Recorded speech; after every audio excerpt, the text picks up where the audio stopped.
Over the last few months, the idea that the West had dealt with the issue of terrorism, especially Islamist type terrorism, well, that has definitely fallen by the wayside, not only with the Hamas attacks against Israel on October 7th, but even more recently, not a Western country, the attack in Moscow, the uh, shooting of missiles from Hezbollah in Lebanon into northern Israel, the Houthis basically taking over the Red Sea shipping lanes. All of that showing that things are not exactly calm on the Western Front. A couple of weeks ago, I was at an event combating anti Semitism when I heard a speaker make an interesting point. When it comes to terrorist financing and terrorism, Canada is a bit of a nexus.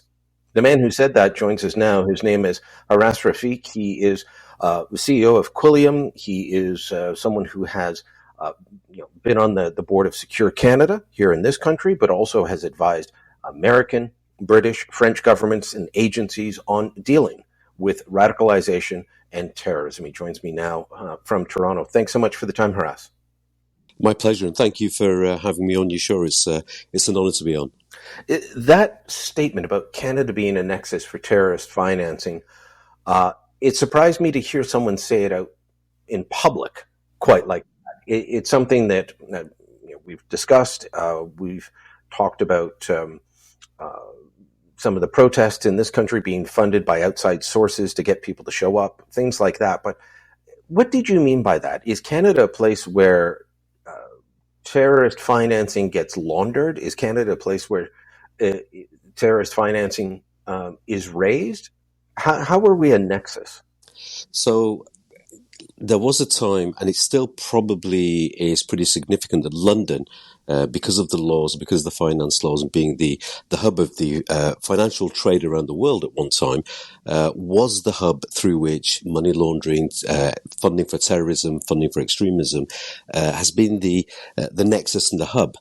But over the last few years, and this is based on research that we've carried out with an organization called ISCAP, and other research that I've seen as well, Canada has actually become the place where money comes in from extremist organizations, and it's laundered, and it's then used for the spread of Islamism. And I think it's very important to just identify what I mean by Islamism. In the same way that there's a difference between social and socialism, there is a difference between Islam and Islamism. Social is the way that we interact. We can sit around a table, have a wonderful conversation, we can break bread. And socialism is a distinct political ideology that happens to be left of center. Islam is a religion that's, and I'm a Muslim myself, Islam is a religion that's practiced by just under 2 billion people around the world in so many different ways, and often excommunicating people who have different views and following it in a different way. Islamism is a distinct political ideology, and it's the term coined by the Muslim Brotherhood. In Arabic, they call themselves Islamiyun, to differentiate themselves from ordinary Muslims in Egypt at the time of their inception. Islamism is a distinct political ideology, and it wants to achieve two main things, and there is a third one, which is a tactic. The first thing is that they want to actually set up a utopian Islamist state and enforce a version of law based on Sharia, their interpretation of Sharia, as state law across all of the citizens. The second thing then it's an expansionist political ideology. And the second thing then is to spread that around the world. And of course, I mentioned the third thing, which is a tactic. The third thing they want to do is to wipe Israel off the map. So that's what I mean by Islamism, a term that's coined by Islamists themselves, and it's not the same as the religion Islam. Okay. So really, there's been a real focus on the money coming in, being laundered to fund extremist Islamist activities in Canada. And why is it important? Because of the easy access to the United States, and also to fund it around the world, as well as the other way around as well. We've heard through some great reporting by Sam Cooper, who has a small independent media outlet called The Bureau.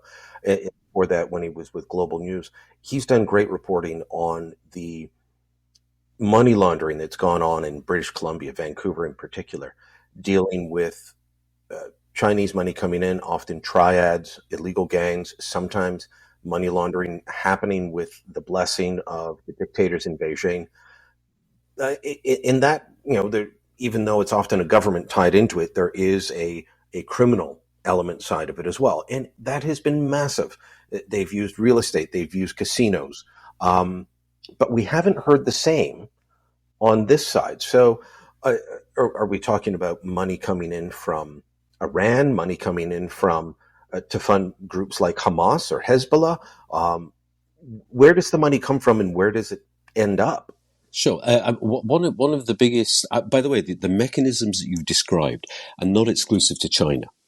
In 2015, I think it was the Canadian Department for Finance looked at vulnerabilities and looked at threats of terrorist funding coming in from a number of organizations and institutions around the world, Hamas being one of them, Hezbollah being another one, and identified similar mechanisms. We can talk about that a little bit more. But the money really, at the moment, the biggest country, and we're talking billions, we're not talking hundreds of millions. The biggest funder of extremist Islamist activities, be they either, in inverted commas, non-violent or violent themselves, is Qatar. And they have a number of mechanisms through which the money's going out. But we did a report for ISGAP, the Institute for the Study of Global Anti-Semitism and Policy, and we identified that Qatar's sovereign wealth fund has in between 500 billion and $1 trillion of US dollars of assets through which they're spreading soft power influence and money going around the world to extremist and terrorist entities as well. And let's not forget that Qatar themselves, in the same way that people, your audience will know that when thinking of China, or the Chinese government rather, people think of the Chinese Communist Party. In the same way that we should be thinking about Qatar in the same way, where Qatar and the Muslim Brotherhood, there is no difference. The Muslim Brotherhood, which are the current ideologues behind groups like ISIS, Al-Qaeda, and what's coming next as well. And we really are at a moment with the protests and everything else that's happening. Qatar is the biggest funder of Islamist indoctrination, of Islamist activities around the world, including Canada. So that's really a country that we should be looking at very, very closely. So even though most of us have been talking about Iran, Qatar is the bigger threat.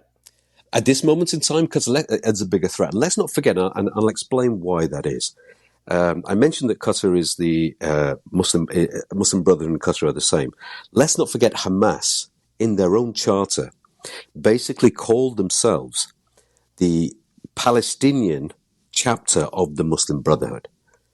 Let's not forget that the Muslim Brotherhood inspired groups like Al-Qaeda, ISIS, Al-Shabaab, many of these other Islamist organizations, terrorist organizations around the world.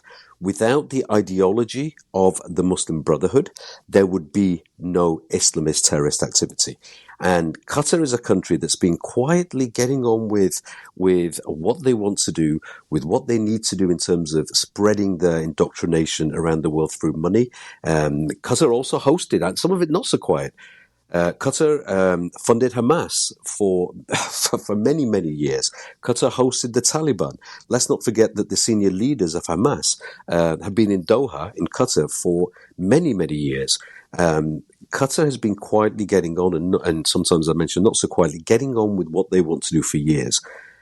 We still need to look at Iran for different reasons, but let's not forget that Qatar shares the same ideology that Al-Qaeda, Boko Haram, Al-Shabaab, and Hamas share. So let me ask you then, you're describing this country. It's a small peninsula in the Middle East, tiny compared to some of its neighboring countries in terms of geography, but obviously a lot of money. Mm. We hear about leadership in places like Saudi Arabia trying to move away from anything that would promote the Muslim Brotherhood ideology. Yeah. That they Some have actually said they want a new form of Islam because they worry about what is going on in terms of radicalization, and they see it as a threat to their own hold on power. Hmm. Why is if that is true, and correct me if I'm wrong, or if you have a different interpretation of what's happening in UAE or Saudi, um, if that's true, why would Qatar be going in the opposite direction? So I went to Saudi Arabia 2 years ago after 27 years, and I've been going quite a lot over the last couple of years. And I went after 27 years because it probably wasn't safe for me to go um, prior to 2 years ago. And the reason for that was that I've been in this area of work now for 20 years coming up to. And in the past, I have been extremely critical of countries like Saudi Arabia for growing and funding Islamism, the Muslim Brotherhood, and all these entities around the world for decades. Um, but it was safe for me to go 2 years ago. And what I've seen now really ties in with what you've explained. I would even go to say that the Riyadh in Saudi Arabia, when it comes to Islamist extremism and Islamist terrorism, and I'm not talking about other things, I'm specifically talking about extremism and terrorism, is more moderate than parts of London in the United Kingdom where I come from. Wow. That's because and that's a statement that I've been there for 3 times. I've been there a number of times over the last 2 years. Saudi Arabia, parts of Saudi Arabia, Riyadh, Jeddah, is less extremist when it comes to Islamism than parts of London in the United Kingdom, and I would say parts of Toronto as well, because, again, in the last year, this is my 3rd visit to Toronto. So there are various things and very things I've seen and sort of investigated here also. The reason for that is that, look, in 2015, MBS, Mohammed bin Salman, the Crown Prince, really has been a force of reform and moderation. They've got a long way to go yet, but they've really got a lot of reforms in place very, very quickly. And I wanted to see it for myself, and I have. And it's actually, there are issues still, but it's actually working. They've made it illegal in Saudi Arabia for anybody to be a member of any entity for the Muslim Brotherhood and any entity that's inspired by the Muslim Brotherhood, and that includes Hamas. They're rounding people up and locking them up for terrorism. Now, in a liberal secular democracy, I'm not saying that's what we should be doing, but that's what they're doing. So it is actually illegal to support the Muslim Brotherhood in Saudi Arabia. Secondly, you've got the United Arab Emirates, who, with Bahrain and Morocco, led the way in signing the Abraham Accord and normalizing relationships with Israel and sort of trading and getting on with really paving the way for peace in the Middle East. And again, in the UAE, in the majority of the UAE, because there are some parts of the UAE, because it's different emirates that are still struggling with this notion, but certainly in Abu Dhabi and Dubai, it is illegal to be a supporter or a member of groups such as the Muslim Brotherhood and its derivatives. These countries originally were, and I've said this many times in the past, through finance, through support, through creating entities, were a big part of the problem. Now I believe they have to be part of the solution. And the second part of your question about Qatar. So in 2015, when Mohammed bin Salman really started coming into his own, Saudi Arabia, the UAE, Bahrain, and other Gulf countries started to actually display signs of antagonism towards Qatar because of the way that the Muslim Brotherhood is integrated into society there. Late Yusuf Qaradawi, who was banned from entry into the United Kingdom, into other parts of the world, for his anti-Semitic and pro-jihadist suicide bombing views, lived there and died there. They gave refuge to him. And in fact, the current leader of Qatar referred to him as, in inverted commas, my sheikh, my teacher. Now, Qatar in 2015 was identified by these local Arab countries. In 2017, there was a blockade, and trying to force Qatar to get rid of its affiliations with Muslim Brotherhood and Islamist-linked entities. The blockade didn't work. What did Qatar do? Qatar actually turned to Iran, turned to Turkey, turned to other countries. And then now we have a situation where the blockade didn't work. And now Qatar tried to do certain things and it just didn't work. So Qatar is now, in inverted commas, friends again with these countries, but going its own path. And a small country, one of the wealthiest countries in the world per capita, is using this soft power game, if you like, and I say game in inverted commas because it's very, very serious. It's more serious than just a game, to spread its influence around the world because it wants to be taken as a serious player in what's happening in the Middle East and around the world. And actually, it's something that Canada, the United States, the United Kingdom, Europe, and the rest of the world really, really needs to work us on and should be worried. They're currently part of the small team of nations that's trying to negotiate a ceasefire between Israel and Hamas. That gives them a certain level of stature that they didn't have before. Before it was, Egypt, of course, a long part of any negotiations involving Israel and its neighbors. But now to have Qatar in there, it raises them up. Yeah, I mean, absolutely. I mean, I remember after the terrorist attacks on October the 7th that Hamas instigated in Israel. I remember having a conversation with some very serious people who investigate these activities and keep us safe around the world. And I remember saying at the time, Qatar will use this as an opportunity to try and give themselves a more of a status, and they'll say, we are the people that will negotiate the deals. We are the people that are able to have the backdoor discussions with groups like Hamas. We are the people that were able to host the Taliban for all through the time when NATO was in Afghanistan looking for Al Qaeda, etc. We are the people that are able to negotiate with the people that you don't like, or the rest of the world should be afraid of, and they've played this game very, very well. What I'd rather see them do is to either hand over the leaders of Hamas to the authorities or whoever it is, whether some people say Israel, but I'm saying more of the alliance. If it's not appropriate for them to hand them over to Israel because they may be worried about what their own population may do, maybe there could be a force, an alliance of Western countries that could actually take these leaders and actually start negotiating directly. Why do we need Qatar to negotiate? The second thing I'd want them to do is expel all Islamist linked entities and organizations that they're hosting and giving safe haven to. Either, and if they haven't committed a crime, if they committed a crime, hand them over for arrest. But if they haven't committed a crime, expel them. You can't live. Make a big statement. You cannot live in our country. But of course, they won't do that, because by doing that, they'd actually be going against the very ideology that they actually believe in themselves, all throughout their own civil society to the institutions that govern the country.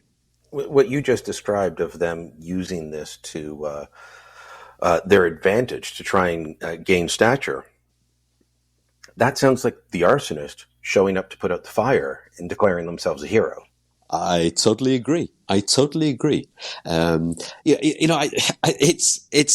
I'm not saying that they are responsible for, in this instance, the attack on October the 7th. I'm not saying that. I think that would be wrong to say that. But what they have done is provided, to use your analogy, given the arsonist the material that the arsonist can use to actually go and start a fire.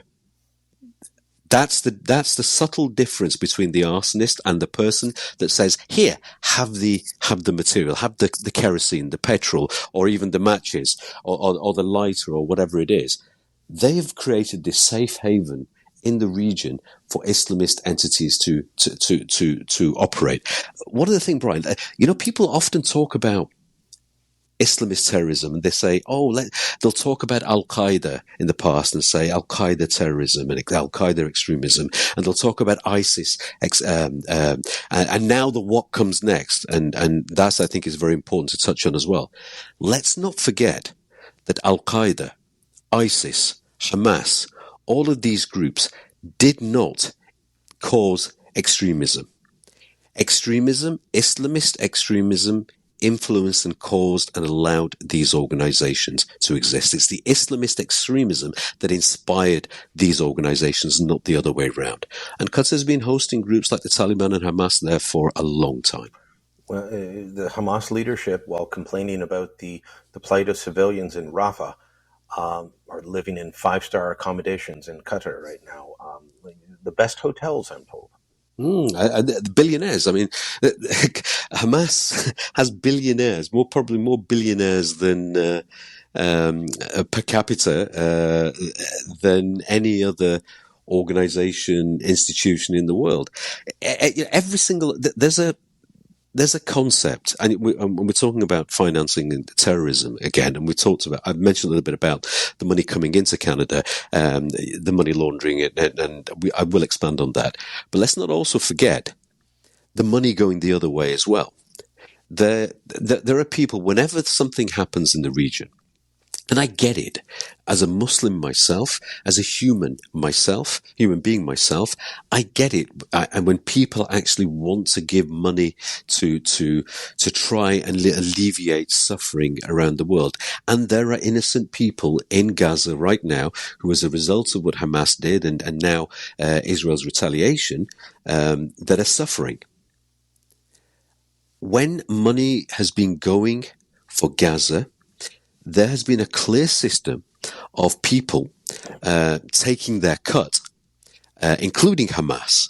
And so for every $1 that may go over for aid to organizations and charities and institutions to support the plight of Palestinians, some of that money goes directly to groups like Hamas and Palestinian Islamic Jihad. So the money's been going the other way around as well.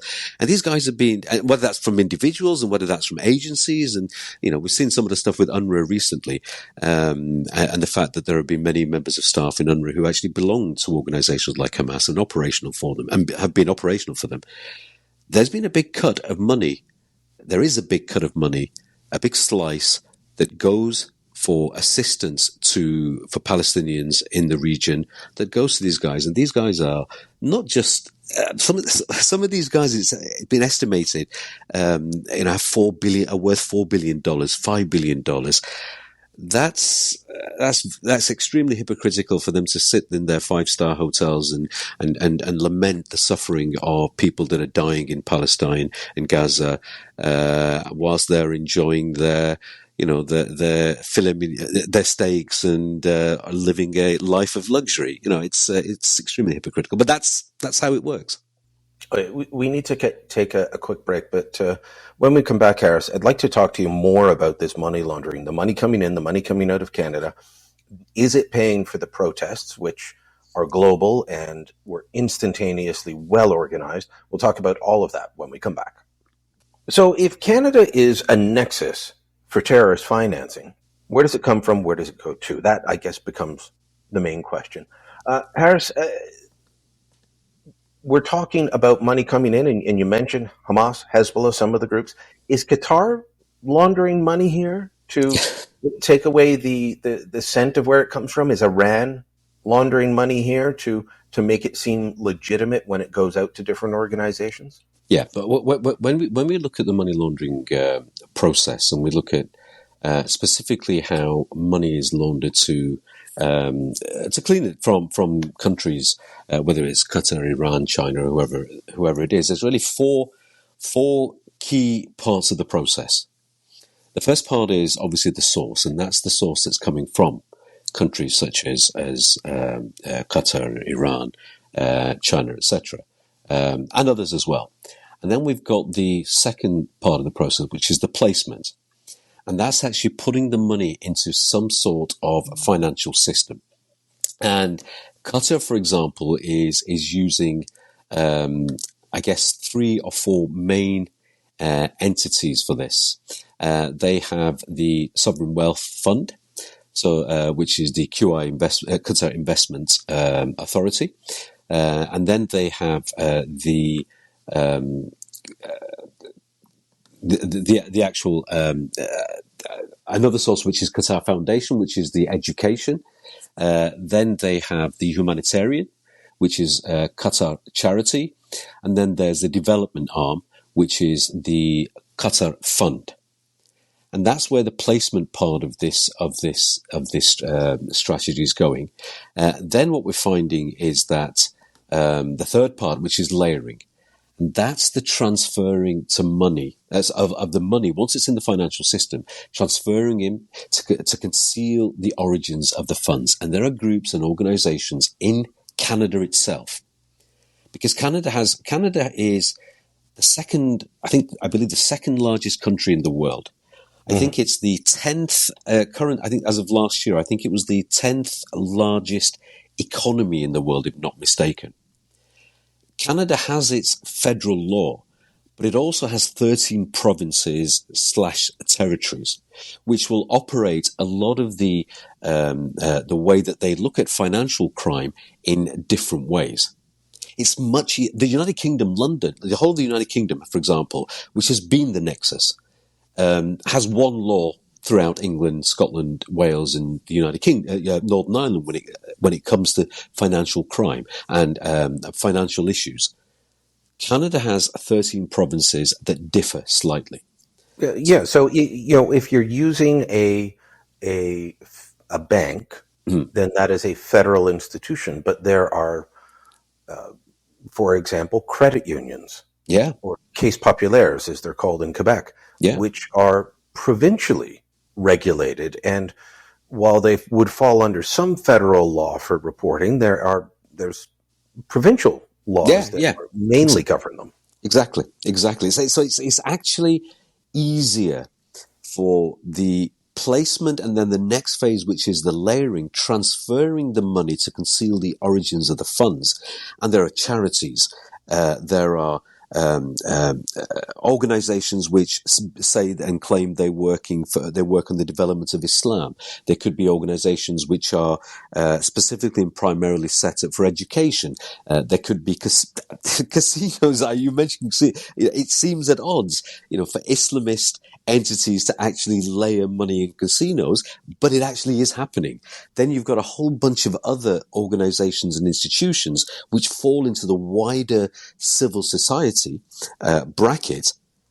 And then what happens is that money will then go into the United States, that money will go into London, that money will go into higher education, and ISCAP right now is actually, ISCAP looked at, I think ISCAP found in the United States, there were over $4.5 billion of unreported money that had gone to universities in the United States. There was a federal investigation that was laid out around across. That was spread to, and this was primarily from Muslim Brotherhood inspired entities, Qatar being the main player. That investigation was expanded, and I think the Department of Education got that figure up to about 18 billion or 19 billion, if memory serves me right. And then when President Biden became President Biden, that investigation was stopped. But ISCAP has continued and found billions and billions of undocumented, unreported money that's gone into universities in the United States. And this is interesting because we're going to talk about protests in a minute and the response to October the 7th from organizations that claim to be student-led. Well, actually, they are student-led. But billions of dollars have also come into Canada. ISCAP is actually, and I don't want to mention the amounts or the numbers because ISCAP is, and I'm part of the team, ISCAP is actually looking at that at this very moment, specifically with higher education. Billions of dollars has come into Canada, into universities as well. And That money then becomes integrated for use for things that may seem innocuous, such as higher education, activities of students, relief work, charity work, building mosques, building other places, community centres, etc. And again, side note, mosques aren't necessarily the place, and there are good mosques, and there are mosques that are not Islamist, as there are mosques that are Islamist. Radicalization does not, Islamist terrorism and extremism is not happening in the mosques anymore. They don't need to. It's happening online. And it's happening in other places. But money is being filtered and sent through these organizations, institutions, so that it's integrated into either Canada or spread around the world. There's one charity who I won't mention. Money's coming in, the name I won't mention at this stage. Money's coming in from Qatar, and we're talking hundreds of millions. We're not talking small amounts. It's coming into Canada. It's as part of this process, mechanism, the source, the placement, the layering. It's going to a charity, and that charity is spending that money here in Canada, but also sending tens of millions of dollars to the UK and tens of millions of dollars to, actually a bit more than that, nearly hundreds of millions of dollars to the United States and other places around the world as well.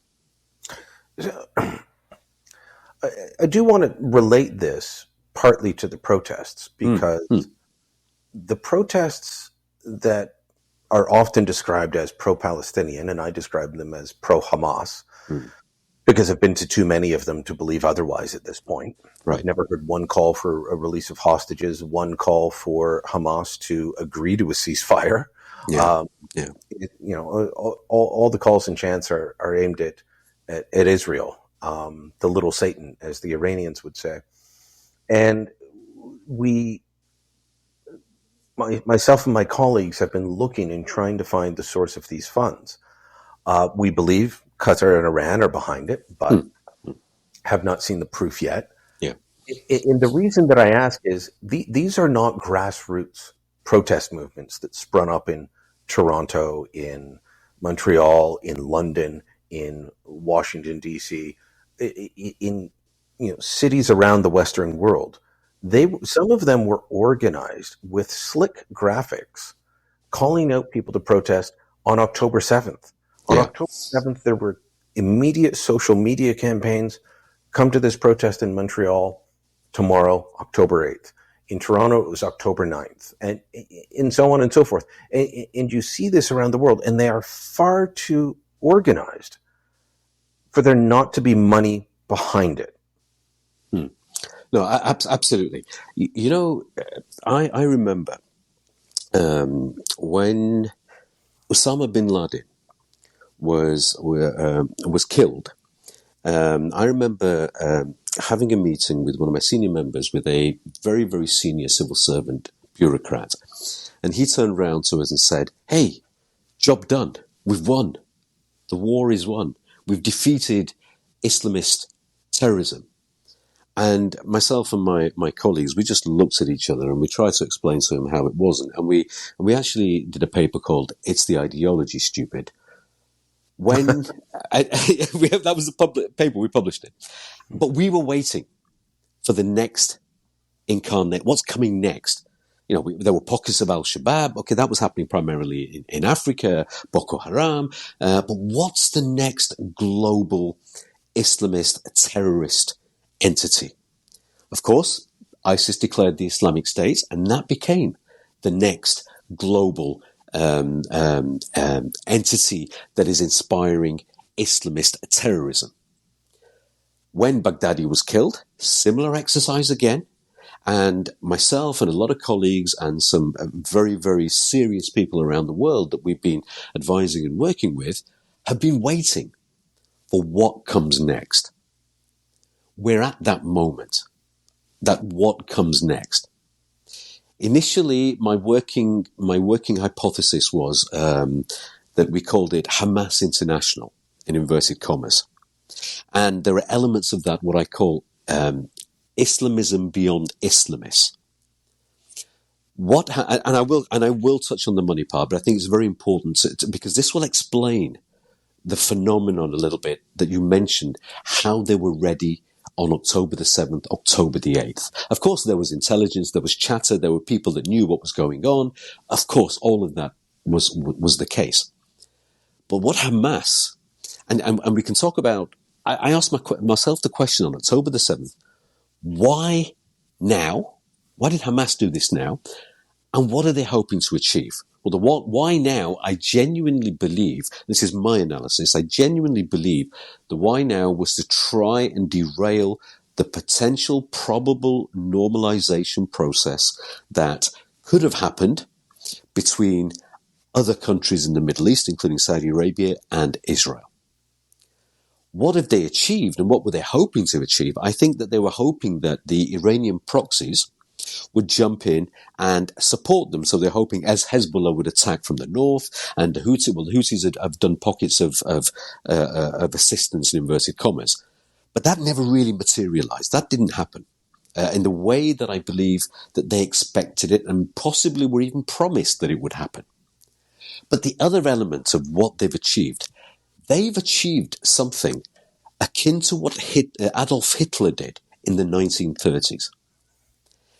After World War I and the depression in Germany and the republic in Germany that was probably one of the most liberal republics in Europe that Europe has ever seen, Germany was suffering. And Germany was suffering in a way that there was economic suffering, people weren't happy, etc., etc. But Hitler was able to was able to unite a significant percentage. And by the way, one only needs 25%. Studies show that it needs support from 25% of a population to actually mobilize the population into extremist actions. But he was able to take the far left policies from Mussolini. He was able to take the populist policies from the far right of Germany and was able to unite a population that had a grievance against a common enemy, and it happened to be initially the Jews. Let's not forget, as Elie Wiesel said, the late Elie Wiesel said, what starts with the Jews never ends with the Jews.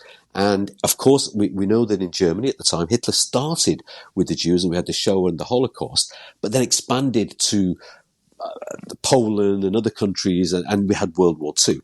What Hamas has been able to do, and this is what I've been calling Hamas International right now, is to get people from the left, people from the regressive left, get people from the far right, not the populist, but the actual far right, and Muslims, not just Islamists now, unite them with a common cause, with a common enemy, with anti-Semitism being the fuel of the masses that's driving them. And what we're worried about now in the United Kingdom and around the world is that we're at that what next moment. Because we're seeing a significant population of people who are in the protest that are angry, that actually one of the interesting things in the United Kingdom, the official the figures that I've seen, 60% plus of the people that are attending the protest aren't actually even Muslim. No, and I would say the same here in Toronto. Same here, yeah. And this is the phenomenon, the unification of the way that this brand Hamas International has managed to unify the far left, the far right, and Muslims, who for 1400 years ago, by the way, the different types of Muslims have been cursing each other for not being proper Muslims. And it's not just Sunni Shia. Even within Sunni, there's Wahhabi, there's Salafi, there's Muslim Brotherhood, there's Jamaat Islami, there's the Sufis, the Barelwis, many others who for 1400 years have said, you're not proper Muslims. Brought them all together in very, very slick campaigns. In the United Kingdom, Nick Griffin is the far right. He's the former leader of the British National Party, of the National Front, the leader of the Knights of the Templar Patriots, working with Muslim Islamist organizations who are also working with the far left. That's the phenomenon that's happening. And the what comes next, because Al-Qaeda and ISIS did not radicalize anybody. What they did, They took people that were radicalized in civil society through anger, through frustration, through not belonging to, not having an identity, to having charismatic recruiters, giving them solutions to their problems for grievances, some often manufactured. Al-Qaeda, ISIS took people that were radicalized to a non-violent space and then tipped some of them over the edge.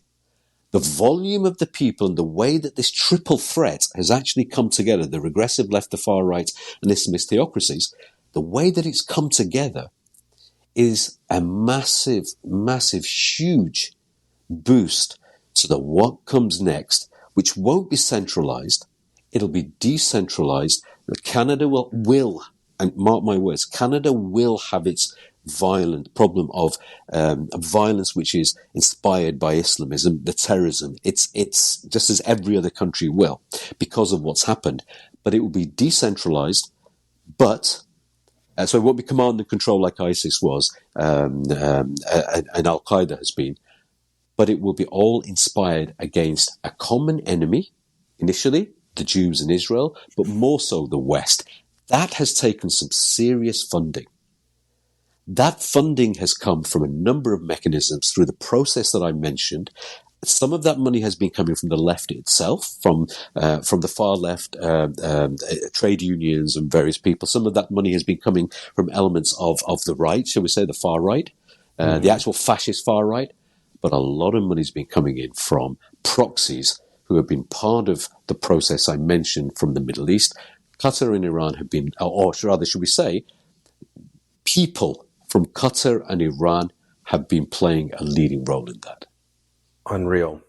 This conversation could go on for much longer, Haras, and I wish we could continue, but we've got to end it there. I encourage people to check out your work and continue to support you in the fight. If I may say, in Canada, Secure Canada is an organisation that I've recently joined the board of. And by the way, I don't join. I get invited to join the board of companies around the world regularly, and I turn most of them down because I don't have the time. But Secure Canada is an organisation that I have decided to join because of the people involved and because of the opportunity that we have in Canada, because Canada is behind us in the UK. We made mistakes. We did some things very good, very well. And also support Secure Canada and also the work of the Institute for the Study of Global Anti-Semitism and Policy, who've been looking primarily, doing a lot of work on sort of decodifying how anti-Semitism works, but recently looking at Qatar's financing of higher education. These are two organizations that I would recommend that people do look at. All right, will do. Thank you very much for your time. My pleasure. Thank you for having me. Full Comment is a post-media podcast. My name's Brian Lilly, your host.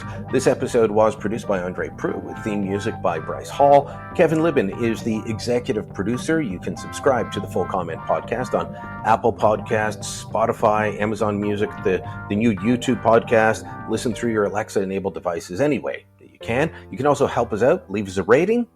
Leave us a review. Tell your friends about us. Share it on social media as well. Thanks for listening. Until next time, I'm Brian Lilly.